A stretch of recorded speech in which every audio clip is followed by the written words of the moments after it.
Hey everybody, welcome back to the channel. This is a very special unboxing. So this is a new product that was sent to me by Seed Studios, and it's called the reTerminal E series. So this is an open source product, and it is, or I should say it's developed for open source. So all of these components you can find open source software for, and we'll go through a little bit of the specifics. If you're seeing this, it means that the embargo has been lifted on the content. I received this a little while back and waited to open it until now. I wanted to do that with you all. And so we'll go through, we'll look at the device, we'll talk a little bit about it. This is very much a first impressions. I'll do a longer term review of the device. You are going to notice it looks a little similar to the terminal device, and this is the reTerminal E series. And although it looks a little bit like the terminal, there are some differences. And it does, however, run the terminal software. So if you are interested in still being in that terminal ecosystem, in that terminal development ecosystem, this may be a device for you. But we'll go through, we'll look at the differences, we'll talk a little bit about it. Again, this won't be an overly long video because there's a lot to dig through, but I wanted to get it out there. I wanted to give you the opportunity, if you were thinking about buying something like this, to have some more information on it, and I even will have a discount or a coupon code for that. This is not sponsored in any way. This device was kindly sent to me by Seed Studio. They have no control over the content. They have no control over what I'm going to say. They did offer information, which is always good, and I do have an affiliate link. But again, they don't get to see the content before you do. You are getting this link the same time they are. And that's just the way that I work. I don't make any arrangements where I send it off for approval. I haven't been asked to say anything specific other than give my own honest feedback. So without any further ado, let's jump on over to the other camera and we will talk about the reTerminal E-Series e-paper display. See y'all in a minute. All right, so here we are with the Seed Studio reTerminal E-Series e-paper display. And this looks like it's going to be a pretty neat device. Let's go ahead and get it open here. And a little bit of foam on top to protect the device, which makes sense. And it looks like they've got more foam and wax paper inside. So the foam I get because it is a delicate device. But at the same time, you know, I am a little bit more about the sustainable packaging. So it would have been nice to see some heavy duty cardboard or something like that here. The wax paper is a nice touch. And boy, that is a pretty clear display. Hopefully that is coming through on camera. But it's very bright. Very much on the same lines as the terminal or even one of the custom e-ink tablets. And we'll look through the specs here in a little while to kind of look at this. And we'll even pull that up on the screen and I'll show you some of the boot up procedure. But this is the device. So you have a very metal body, so it's very sturdy. You have, it looks like some Phillips head screws that you can remove here. It does have a hanging bracket built in, so you can hang this comfortably on the wall. It's pretty reflective. I'm trying to get it so that it's catching the light, but as you can see, I've really got to get it directly on, and that's a very bright light to the side. But if I'm going straight on it, that's my small ring light there or my small light there at the top. But very well built as far as this is all solid metal, very durable. You have your different buttons here, and we'll go through and figure out what those do. It looks like this is next and previous, and then you get your refresh button. You have an SD card slot for micro SD. You also have your power on and off button and USB for charging. So nice little package right there. Go ahead and sit that down. And then here you get your screwdriver, and this is actually a stand, I believe, to put into the back of the device. So you can either hang this on the wall or you can stand it up, kind of like the terminal and other e-ink frame devices. And then last but not least, you get your USB-A to USB-C cord, and it looks like it's got an L bracket, which is nice. That way, if you did have this, I guess, table mounted, you could have that coming in from the side and not be visible. It would be behind the device. So pretty cool overall. Nice little package. No muss, no fuss. It's not overly done, but it's also pretty cool. So let's go ahead and let's look at what we've got as far as the setup instructions. And we may go through all of this. We may go through part of it. I may speed up the video occasionally, but we're going to do this and kind of see how it goes first of all. So let's go ahead and jump over to... Okay, so here we are with the device, and I'm doing this a little bit different, so I may not be making eye contact with you all the time, but I am trying to show the device and the page and everything else all at once. And I'm cutting off a little bit of the screen, but you should be able to see quite a bit of it with this particular setup. So here you see the device, and on the device you've got the startup screen, or the kind of the pre-power up screen. So what I'm going to do is I'm going to turn this over and I am going to flip on the switch, and we'll see how much power this may or may not have as it comes on. And you'll notice it says powered by SenseCraft HMI, create your personal display. So part of this QR code that you had to scan is what got me to the site that you're seeing right now. Let's go ahead real quick before we dive in and look at some of the features really quickly. You'll see here that it says reTerminal is a 7.5-inch open source monochrome e-paper display. 3-month battery life, so it isn't going to have the same battery life as, say, the Terminal does. And primarily, I think that's because it does more. There is more stuff packed into it, and the software is doing more in the background. But it has a native support of what they call their SenseCraft HDMI no-code UI, and that'll help you create your dashboard while supporting Home Assistant, Terminal, Ink, Dashboard, and Arduino for further development. So you can do other things with it depending on how you set this up. E-paper display, ultra low power, 3-month battery life, no code, works with popular software platforms.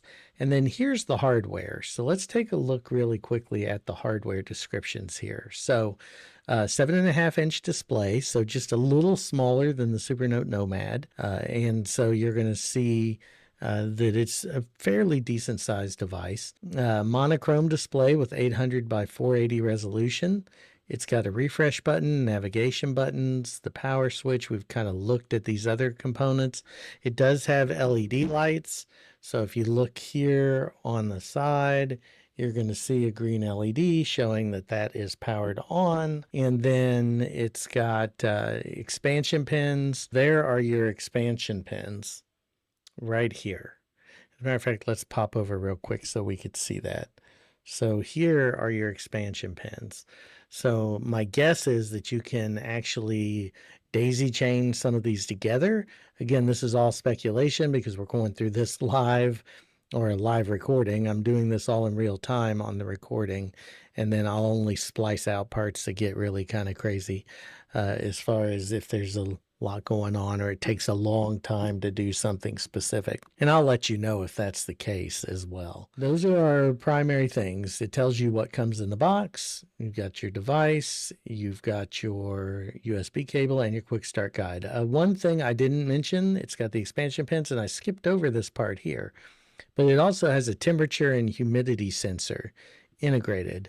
So that again explains some of the power drain. You're not doing all of that with the other device. It's only a display device, and it depends on what you want it to show. So it's only pulling dashboard information. So this is designed to be a little bit different, but still hold a long charge. I mean, 3 months is a long time on a charge for a display. And of course, it tells you getting started, a couple of different things to do, what kind of micro SD it supports, how you connect it to your Windows or your Mac computer, and then we'll get to the rest of this here in a little bit as far as how to set it up. But let's go ahead and flip back over, and I will plug this in and see if we can get it to do the update. All right, everyone. So here we are. I went ahead and did a lot of the setup offline. There are a lot of steps involved in setting this up, and this isn't a how-to guide. It's more of initial impressions. And I will say that you are going to have to spend some time setting up the device, and there's nothing at all wrong with that. It's just part of the way it works. What I do want to show you, though, as part of this is once you're signed in and once you get into your device, you can obviously see your device here. You get a preview of what's on it, very reminiscent of the terminal. Pretty interesting interface. You click on that, and now you have all of these different possible components. And you can see that what's on the screen here is also what's on the device. Now, up here in the left, you can set how many minutes you want in between refreshes. And right now I've got that set as 5. And I can go up, I don't even know how many minutes, but let's just say 60. And it looks like I can even go up from there. So may even be 120. So if I wanted to go a couple of hours, if I wanted to go more than that, I could. I had it set on 5, which I think would probably drain the battery decently fast. We'll have to see. It shows your battery indicator, shows you temperature and humidity. I do need to figure out how to customize the settings, and I haven't been able to do that yet as far as what I need to have here. I know you can flash the terminal and other platforms to it. One thing I did notice while I was testing that's a limitation on the device is it doesn't seem to have much storage out of the gate. And I didn't see that spec. If I find it, I'll put it in the details below, but I don't know what the actual storage is on the device. But it won't let me do more than 3 images, RSS feeds, or web items. So I don't know why that is. It's a limitation of the platform. You can only get 3, and I'll just have to figure that out. And again, when I get to the full review, I'll be able to give you more information. I did add this image here that you see is from the gallery, the AI gallery. So I had to generate an image, which I thought was pretty cool. And, we'll go ahead and we'll look at that up close real quick. And you can see the detail on this image, and it's really not doing it justice. Because it almost gives it a bluish hue with the way the light's hitting it. But from my vantage point, it's a really stark monochromatic black and white grayscaled image, and it's beautiful, absolutely gorgeous. And it basically does the best job you could do in taking this blue whirlwind, tech whirlwind, I called it, and transferring it to the device. It's just very vibrant. At some point, we'll do a comparison to the terminal as well, and maybe we'll get some of the same pictures or some of the same content on both, and just look at the screens and the way they compare. But for now, this is just kind of, again, quick early thoughts on the device itself. And then if we switch, it'll do it every 5 minutes. Well, and there it went. So we must have hit the 5-minute mark. And you'll see I have this picture here in an arboretum visiting Wisconsin for Trey back when he was living in Madison. Absolutely beautiful. And this was a family picture of some of Melissa's extended family. So pretty neat. Lots of different possibilities. The problem is you're going to have to get an SD card to really have this be a digital frame of any kind. But you could have this intermittent with different components. So you could have temperature and humidity in one part. You could have RSS feeds from a website in another part. You could have photos, and you could set all of that up to rotate throughout the screen in a very customized way. And if we go back over to the website, you can see that you have basically a canvas that you can create with different items from dates, polygons, barcode, all kinds of different things. You can also do stuff from GitHub, stock tickers. You can use the YouTube API. You can pull in an actual YouTube channel. You can do the weather forecast, which for some reason would not actually add my location. So I searched for it. It said it was there, but it wouldn't apply it. So that's another question I'm going to ask them when I get in front of them. a little bit about this. But again, that may be simply user error. You can add websites, and then any website you add, you can preview that. RSS feeds, so you could add an RSS feed for, say from Reddit, which I've done for the terminal, so that I can see the latest Supernote and Obsidian news. So anyway, it's a really cool little device. Like I said, it suffers a little bit in the memory department, at least from what I'm seeing. I do like their interface, so it may be worth buying some storage just to be able to take this to its full potential. And for the full review, I may do that, drop an SD card in here and really take a look at what I can load on here and customize. And then there are different models and some other things you can use as well. Again, so much to learn about this little device. I would definitely say that it is competitive regarding the terminal, although they're both open source, so it's not really competition because you can use the software interchangeably on both. It's just another alternative. And the nice thing about e-ink and the nice thing about open source communities is you have that agency. You can do something you want to do. Well, anyway, that's all I've got for the unboxing. Very quick, early first impressions. Let's go ahead and pop back over and we will conclude. Talk to you in a minute. All right, everybody. Well, welcome back. Thanks for hanging in there with me on this. This was an unboxing and first impressions of the device. I wanted to get the information out there to you as soon as possible. reTerminal was kind enough to send me this device to take a look at. I will tell you that there are some really powerful things here that I find interesting. Being able not only to use the terminal software that's out there that I'm already familiar with and maybe get that dashboard incorporated into the device, but also to have the ability to use the generated AI tool to build a custom canvas to where you can just drop and drag. It's a little bit easier that way in some ways than the terminal for those of us who aren't developers. I know terminal has a bunch of different APIs and different ways to develop and code for that platform, and this one does too. So you're getting kind of the best of both worlds where you can use a lot of different open source materials and information and pull that into a device. One thing I do like about this a lot is going to be, I just woke it up by accident, but one of the things I really like about it is that although the terminal is very much DIY where you can take it apart, and you can take this apart too, but it's made out of a plastic body, and this is plastic here, but this back is metal. And so it's in a metal frame.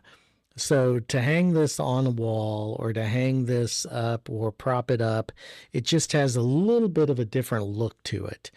A little bit more premium look. And I don't know that that means it's a more premium device. It's way too early to tell which one of these devices in the long term is going to be better for my use case. But the way this one looks right now, I could see it hanging on the wall throughout the house, and Melissa actually being okay with that, and really kind of being something that you could have, and people would maybe, it would be a conversation starter of, oh, wow, what is that? Why is it got different information on it, and having it refresh and figuring out all those refresh modes. Those are things that I'll bring you in the full review. I'm not doing that now because it's just, quite frankly, this is the launch and it's just too quick for me to turn that around, especially having been ill a little while ago. So I'm just trying to get the information out to you. There is a discount code down in the details. There's more information on pricing and everything down in the details. All of that wasn't live at the time of recording, so I'm going to put that in the video details for when this launches so that you'll have the information in front of you. But without all that being said, thank you all so much for your support. Thank you for being here with me to unbox this new piece of technology and bring it to you. And let me know if you have any questions. Is this something you can see yourself owning? Is this something you see value in?